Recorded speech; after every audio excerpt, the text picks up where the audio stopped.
Welcome back to the video of the parts of speech. तो अगर आपने part 1 नहीं देखा तो पहले उसको देख लें, जिसमें मैंने आपको नाउन और उसके टाइप्स के बारे में डिस्क्राइब किया है। तो उसको देखेंगे तभी आपको ये पार्ट 2 बहुत अच्छे से समझ में आ जाएगा। और आज के पार्ट 2 में क्या होगा, आपको काफी सारी चीजें पता चलेंगी जो कि एडवांस लेवल की हैं, यानी कि प्लूरल क्या होता है और सिंगुलर क्या होता है, काउंटेबल और नॉन काउंटेबल को लेकर हम पढ़ेंगे। ठीक है, तो डिस्क्रिप्शन में लिंक है पार्ट 1 की, जाकर देखिए, और या तो प्लेलिस्ट में जाकर आप देख सकते हैं। Let's get started. तो काउंटेबल नाउन क्या होता है? काउंटेबल नाउन, वेल नाउन का मतलब ही होता है नाम, ठीक है, जो कि मैंने पहले बताया था। तो वो नेम जिनको काउंट किया जा सकता है, अगर आप काउंट कर सकते हैं तो वो क्या है जी? वो सिंपल आपका काउंटेबल नाउन होता है। ठीक है, इतना इजी डेफिनेशन है। अब क्या एग्जाम्पल्स हो सकते हैं? वेल जिनको आप काउंट कर सकते हैं वही सभी तो एग्जाम्पल्स हैं। जैसे कि आप जिस मोबाइल में देख रहे हैं तो मोबाइल एग्जाम्पल है कि नहीं? अगर मैं बोलूं watch, table, apple, pen, hair, hair कैसे बोल दिया मैंने? वेल हेयर को अनकाउंटेबल काफी लोग समझते हैं, बट ऐसा नहीं है। ठीक है, हेयर आपका काउंटेबल होता है। अगर आप हेयर को सही तरीके से गिनेंगे, अगर गिनना चाहेंगे तो गिन सकते हैं, है ना। जब एक साथ पूरा हमारे हेड में होता है हेयर तो हम नहीं गिन पाते हैं, तो ये काउंटेबल नाउन होता है। और इसी तरह मैं बोलूं स्टार, क्या स्टार को आप नहीं गिन सकते हैं? आप गिनते होंगे, मैं खुद गिनता हूं, लेकिन इससे यह समझना है कि आप पूरे ब्रह्मांड का स्टार तो नहीं बता रहे हैं, लेकिन कुछ एक जगह का स्टार जितने हैं आप गिन सकते हैं। अगर उनको भी गिनना चाहें तो गिन सकते हैं, इसलिए यह काउंटेबल नाउन होता है। ठीक है, समझ आ गया होगा। Now let's get to the uncountable noun. क्या होता है अनकाउंटेबल नाउन? वेल अगेन वो नेम्स जिनको आप गिन नहीं सकते हैं। ठीक है, वो सभी नाउन्स, नेम का मतलब नाउन, ठीक है, जिनको आप नहीं गिन सकते वही तो है अनकाउंटेबल नाउन। ठीक है, क्या होता है, कैसे एग्जांपल्स हो सकते हैं? वेल अगर मैं बोलूं मिल्क, ऑयल, क्या मिल्क को गिना जा सकता है? अगर मैं बोलूं आपसे 2 मिल्क मुझे देना, तो 2 का मतलब क्या होगा? अब 2 लीटर नहीं बोल रहा हूं यहां पास, 2 का मतलब 2 मिल्क तो कुछ नहीं होता है ना, तो गिना नहीं जा सकता है। ठीक है, शुगर, क्या शुगर को गिन सकते हैं? अब आप फिर बोलेंगे कि सर शुगर को तो गिन सकते हैं थोड़ा सा। देखिए एक क्वांटिटी होती है, वो ऐसी छोटी छोटी क्वांटिटी है जिसको गिना नहीं जाता है, और ऐसा प्रेफरेंस माना जाता है कि वो गिन नहीं सकते हैं, तो यह मान के चलना है। तो शुगर को आप नहीं गिन सकते हैं। ऑयल गिन सकते हैं? नहीं गिन सकते हैं। ठीक है, अगर मैं आपसे मनी बोलूं तो आप क्या बोलेंगे? मनी को तो गिन सकते हैं। वेल देखिए मनी को नहीं गिन सकते, मनी एक ऐसा नाम है। ठीक है, आप नोट को गिन सकते हैं, कॉइंस को गिन सकते हैं, जो कि ठीक है, जो कि काउंटेबल नाउन बन जाते हैं। लेकिन अगर मैं मनी बोलूं तो कभी आप बोलते हैं 1 मनी, 2 मनी या समथिंग लाइक दैट, आप बिल्कुल नहीं बोलते हैं, तो मनी को नहीं गिना जा सकता है। ठीक है, तो यहां तक चीजें क्लियर हुई। और एक चीज और समझिए, जब आप काउंटेबल की बात करते हैं, क्योंकि काउंटेबल में एक हो सकता है, ये एक से ज्यादा हो सकता है। ठीक है, अगर एक होता है सिंगुलर नाउन क्या कहलाता है, अगर एक से ज्यादा होता है तो प्लूरल नाउन कहलाता है। जब हम बात करते हैं अनकाउंटेबल नाउन की, क्योंकि इसको तो गिना ही नहीं जा सकता, तो यहां बात सिंगुलर की होती है, यहां कभी भी प्लूरल चीज नहीं होती है, एग्जिस्ट ही नहीं करती है। ठीक है, तो अनकाउंटेबल नाउन हमेशा सिंगुलर ही होता है। ठीक है, ये समझना है। तो हम जो सिंगुलर और प्लूरल जो पढ़ेंगे अब, वो हमेशा काउंटेबल नाउन के लिए डिफाइन होता है। इतना क्लियर हो रहा है? लेकिन इसको पढ़ क्यों रहे हैं?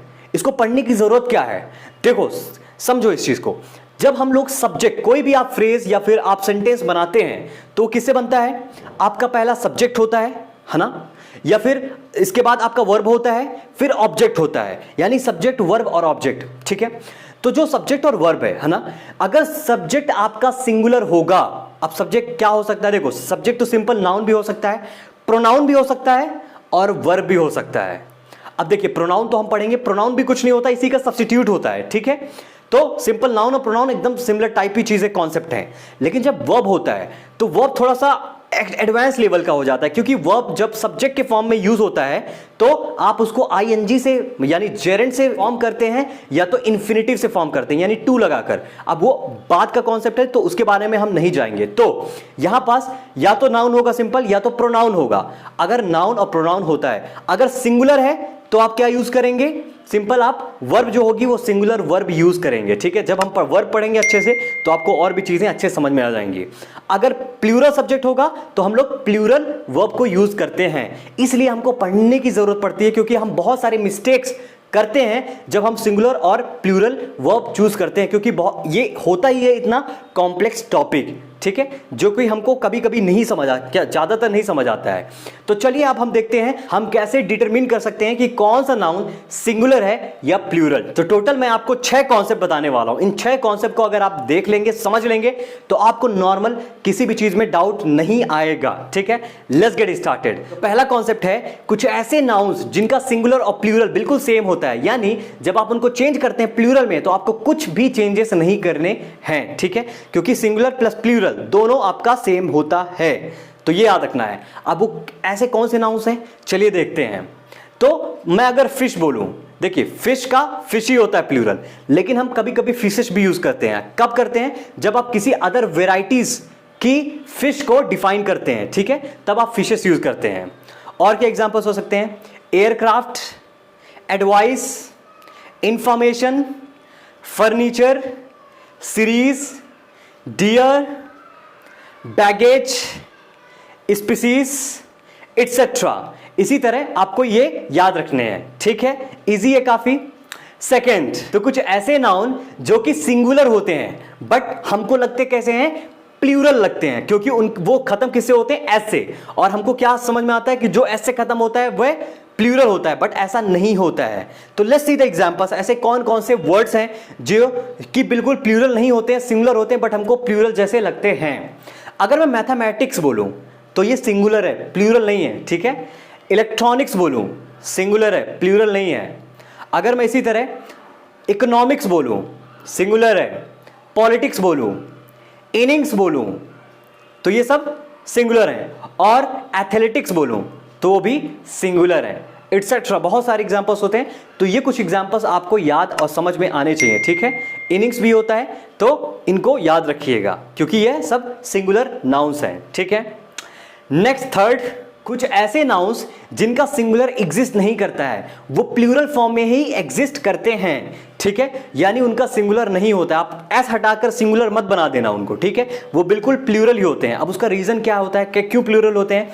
क्योंकि कोई रीजन होता है, लॉजिक होता है, ठीक है, इसीलिए उनका नाम प्लूरल ही दिया जाता है। तो ऐसे कौन से एग्जाम्पल्स हो सकते हैं? अगर मैं बोलूं सीजर्स, तो सीजर्स क्या होता है? देखो सीजर्स बोलने में यानी समझ में आता है कि उसके 2 ब्लेड होते हैं, है ना, एक ब्लेड 2 ब्लेड, तो वो कैंची बन जाती है, तभी तो हम उसको बोलते हैं कैंची, है ना, क्योंकि कट कर रही है वो। जब 2 ब्लेड होंगे तभी होगा, एक होगा तो नहीं होगा, इसी कारण इसको बोलते हैं सीजर्स। अगर इसी तरह अदर एग्जांपल्स बोलूं, टंग्स, टंग्स क्या है? चिमटा, उसके भी 2 मुंह होते हैं, है ना, जिसे हम पकड़ते हैं, ठीक है, यानी चपाती को गर्म करते हैं, तो ये भी एग्जाम्पल है। स्पेक्टर्स, 2 सनग्लासेस यानी 2 ग्लासेस होती है ना, इसलिए बोलते हैं। फिर ट्राउजर्स, पैजामास, शॉर्ट्स, प्लायर्स, ठीक है, कैटल, पीपल, एटसेट्रा। इस तरह बहुत सारे एग्जांपल्स हैं। और कुछ और मेन एग्जांपल याद रखिए कि थैंक्स, प्रोसीड्स, एसेट्स, ये सब के साथ हमेशा प्लूरल ही एग्जिस्ट करता है, सिंगुलर जैसा इनका कुछ भी नहीं होता है। आप ऐसा मत करना कि एस हटा देना इनको सिंगुलर बना देना, वरना ये बिल्कुल गलत हो जाएंगे। तो ये इंपॉर्टेंट कॉन्सेप्ट हो जाता है, ठीक है, समझ आ गया। फोर्थ, तो ये बहुत इंपॉर्टेंट टॉपिक है, इसको समझिएगा, ठीक है। तो कुछ ऐसे कलेक्टिव नाउन्स, ठीक है, जब मैं कलेक्टिव की बात कर रहा हूं तो मतलब ग्रुप ऑफ पीपल, ठीक है, या ग्रुप ऑफ थिंग्स होंगी। तो कुछ ऐसे कलेक्टिव नाउन्स जिनके साथ सिंगुलर वर्ब भी एग्जिस्ट करता है और प्लूरल वर्ब भी एग्जिस्ट करता है, लेकिन उस सेंटेंस में उसका जो डिफरेंस होता है यानी मीनिंग जो होती है चेंज हो जाती है, ठीक है। अब वो अभी एग्जांपल्स लेकर हम समझेंगे कैसे चेंज होती है।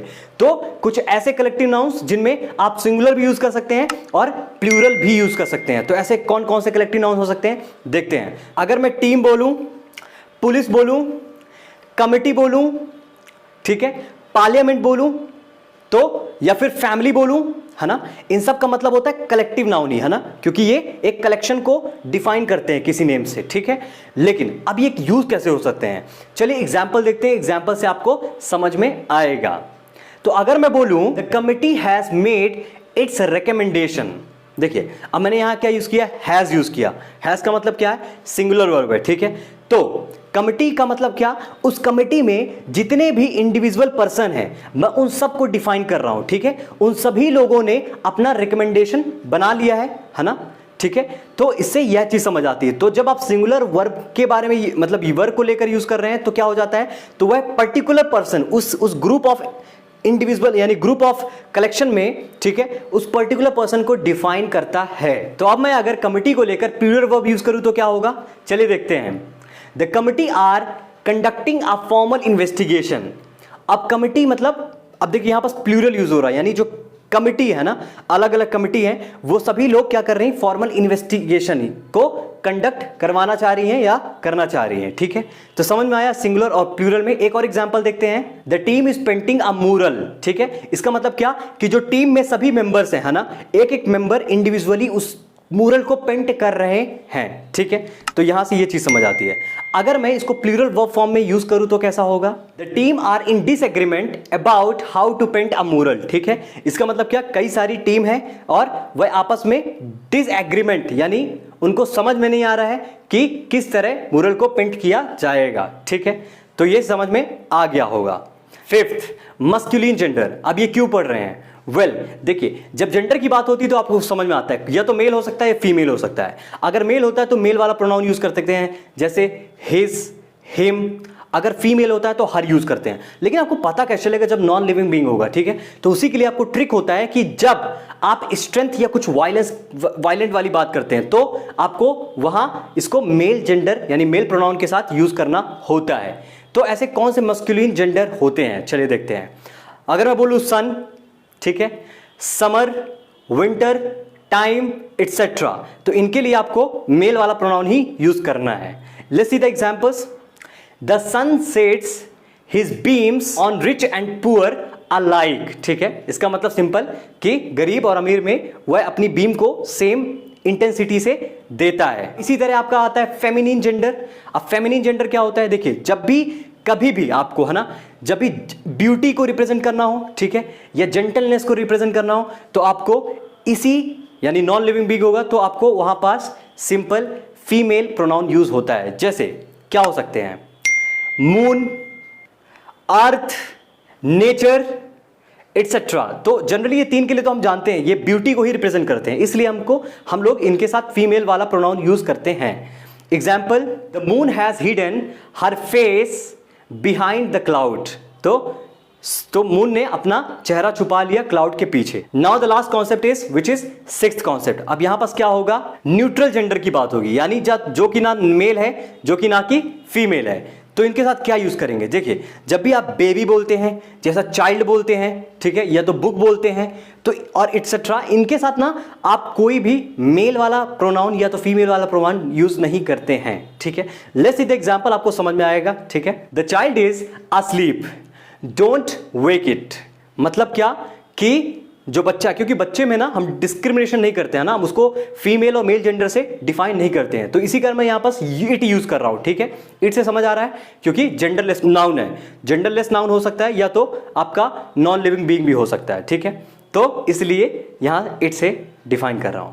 तो यह सभी आपको समझ में आ गए होंगे और यह समझना बहुत जरूरी है अगर आपको आने वाले टॉपिक्स यानी वर्ब्स में बहुत दिक्कत होगी यूज करने में, जब आप नहीं समझ पाएंगे कि सिंगुलर नाउन है या प्लूरल नाउन है। तो चलिए चलते हैं, फिर अगले टॉपिक में मिलते हैं जो कि हमारा रहेगा प्रोनाउन। मुझे लगता है कि आपको सब कुछ समझ में आ गया होगा। अगर आ गया है तो लाइक और सब्सक्राइब कर दीजिएगा, क्योंकि इतने इजी तरीके से मैंने इस चीज को डिफाइन की है, क्योंकि और आपको छोटे छोटे कॉन्सेप्ट सब बताए हैं इसके बारे में, ठीक है। तो स्टे ब्लेस्ड, स्टे हैप्पी और मिलते हैं अगले टॉपिक प्रोनाउन में, ठीक है। Bye bye.